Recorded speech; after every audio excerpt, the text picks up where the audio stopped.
you here, Jürgen, taking part in our new interview series. Just to provide some context, we're working with Hydrogen Europe and the Sustainable Energy Council at the moment.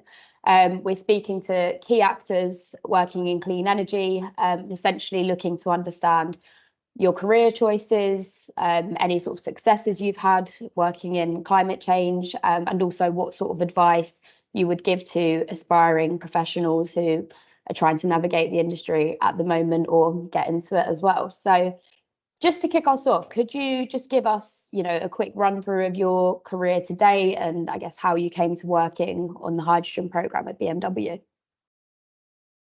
Should I introduce myself first, or is that yes, done separately? Go for it. Yes.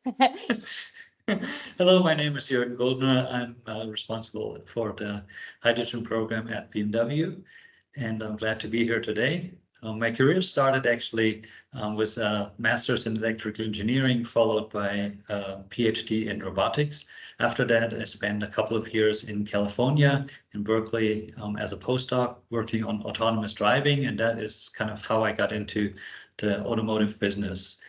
I've been with BMW more than 25 years by now. I started as an engineer in the research department doing steer and brake-by-wire, very advanced technology at the time.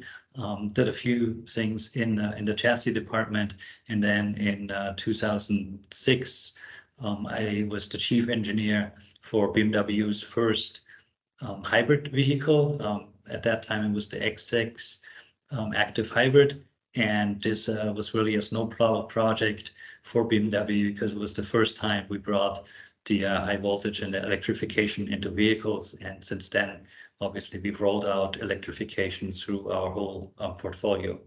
After that, I had a couple of VP positions, again, back in the chassis department. And then in 2018, I took over the hydrogen program. Okay, great. So you've been with BMW pretty much from the start then with the hydrogen program. Yes. Perfect. That's really exciting. I do always see whenever we're at conferences, you alongside the hydrogen car outside. Yes. So you're definitely the marketing man for it. But what did make you, I guess, decide to work in the sector? Was it because you were already working in the automotive space, or was there something specific that drove you to working on the hydrogen side?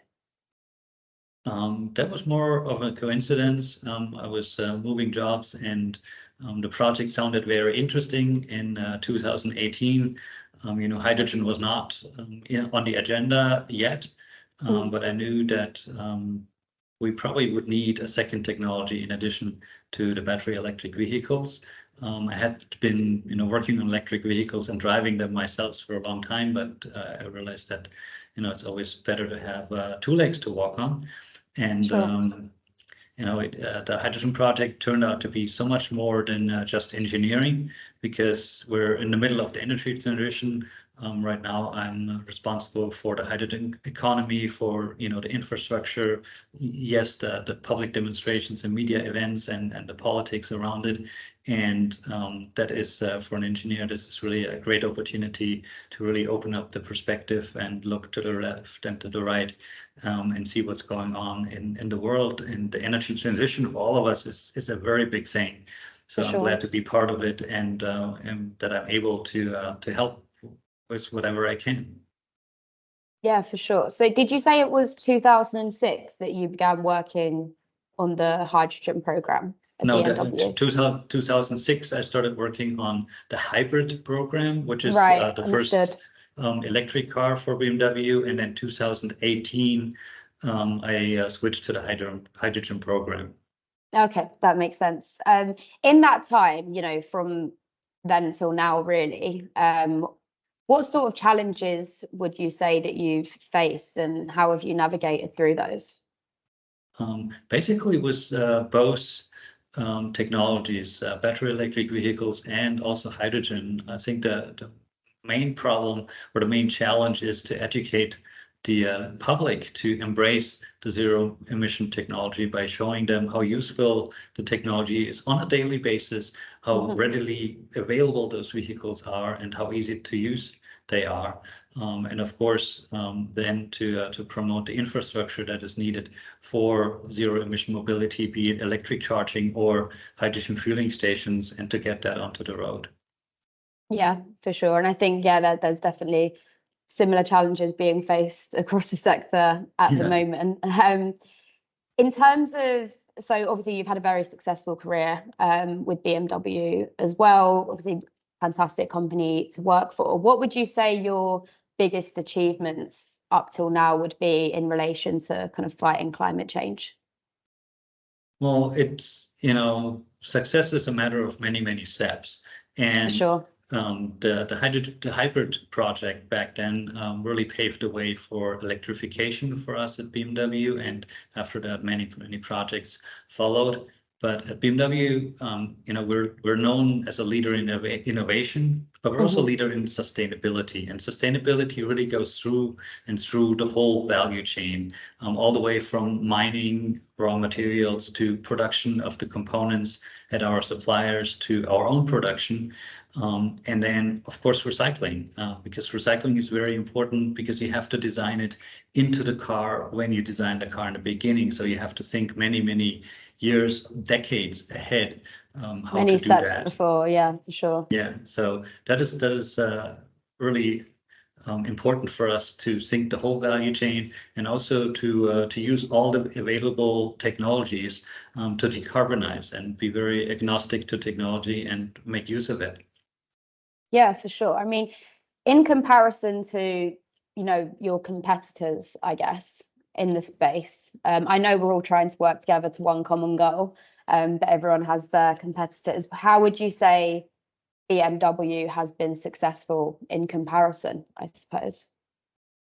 I think the key is really to be both a leader in technology and and take a leadership role in society and in sustainability as such. I mean, outside reviewers, outside observers frequently testify that BMW as a company is one of the leading companies in sustainability because we committed to the Paris Agreement and various others international agreements, and we're following through, and it goes through the whole company. It's part of us, and Sure. that is I think that is important to do this and to think about every step that we do, how we can make it better, how we can make it circular, and how we can improve things in terms of sustainability. And that is not just sustainability from an environmental perspective, but also things like social justice are very important to us. Yeah, for sure. And in terms of like projects you've got ongoing at the moment, what are you guys working on that you'd like to highlight that's, with an aim to decarbonize our industry currently? Yeah, I mean, it is clear that the future of mobility will be electric, same as the future of energy will be electric. But we truly think that it needs more than just one technology.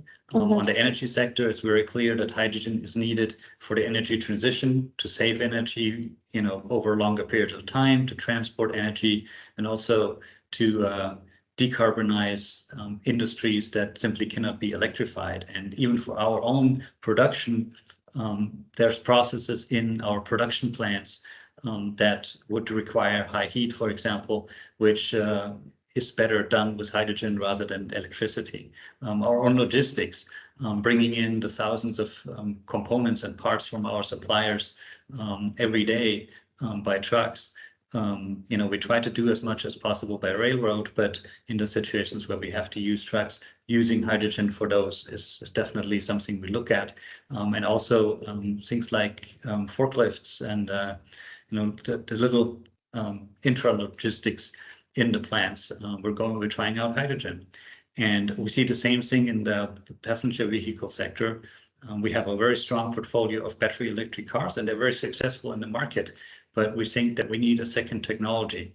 And hydrogen basically offers a unique value proposition for that, because it's the best of both worlds, right? It's electric driving with the great acceleration, the silent ride. It's zero emission, but you can use the car like people have used cars for many, many years. You go to a gas station, gas up, and you're ready to go again. And that feature kind of is important for customers who maybe don't have electric charging at home or at work, right? Or who really travel a lot and want the flexibility and don't want to plan the mobility around the charging needs of an electric car. And yes, the batteries will improve. We're working hard on that. We're working hard on improving charging times for batteries, but there still will be always some time difference between charging and fueling a hydrogen car. Yeah, for sure, definitely. Over the last 25 years or so, I imagine you've faced a lot of different challenges. You've obviously had a lot of success at the same time. If you could give yourself 3 pieces of advice at the start of your career, I know that's going back a little while now, but what would they be? Well, first off, always think and act internationally and multiculturally, because the world is so interconnected and there's so many aspects to it that it really is worthwhile, opening up your mind. And in my career, I lived in the US, I lived in Japan for a few months, and that really opened up my mind. And then the second thing probably would be teamwork. Making sure that you work in a bigger team, because multiple minds have greater ideas than individuals. Sure, definitely. In general, I mean, yes, there's a few very, very bright people out there, but the normal people like us, we need a team to have great ideas, and that comes from discussions and also from corporations, working with other companies together. When you have a common goal, then very often we can collaborate and work together. And maybe the third thing would be that, use the technology for the good for the people. Technology on its own is not really anything valuable. It becomes valuable when it becomes a product that is affordable for the people and that people use and people like and people get excited about it. And that's what it's all about. Definitely. Technology should be, for the good of the people and not for its own sake.